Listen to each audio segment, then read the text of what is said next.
I have been practicing for 5 years, almost exactly. I've always been a teacher of one thing or another, so even, when I was in college being a TA, it seemed like a natural thing to teach something I feel so passionate about, and something that I know changed my life, to be able to share those experiences and help other people see that you can, as this class notes, take control of your life by taking control of your mind.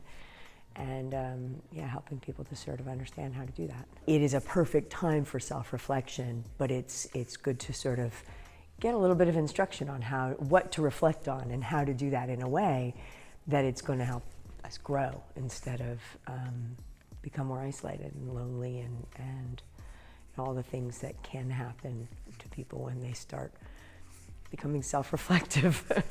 As you know, I used to be at the temple most days of the week, and not being able to do that, but also in my own life, my circumstances have changed so that my father's now living with me, and so I haven't been able to come here and be here as much as I want.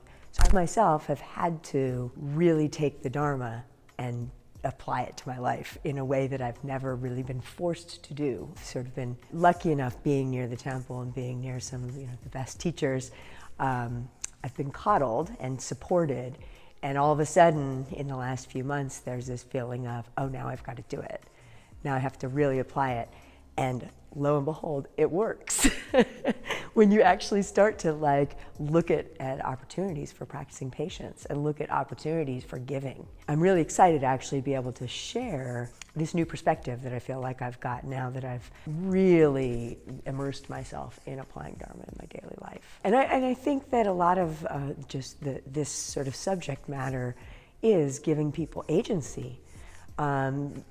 Ceding control from, helping people to realize that, oh, my happiness is within my control.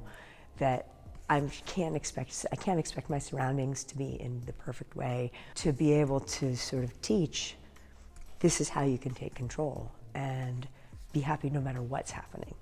No matter what, circumstances happen with the political field and the pandemic and all of the things that are just crazy in the world right now, none of it should matter. None of it should affect our happiness. And so being able to understand how to train our minds so that they're strong and they can really take whatever comes our way. So, hi, I'm Schaffer. I'm going to be teaching the class Take Control of Your Life this Saturday, and hope to see you there. We're going to be looking at techniques on how to train our minds so that we can be happy all the time. Hope to see you there.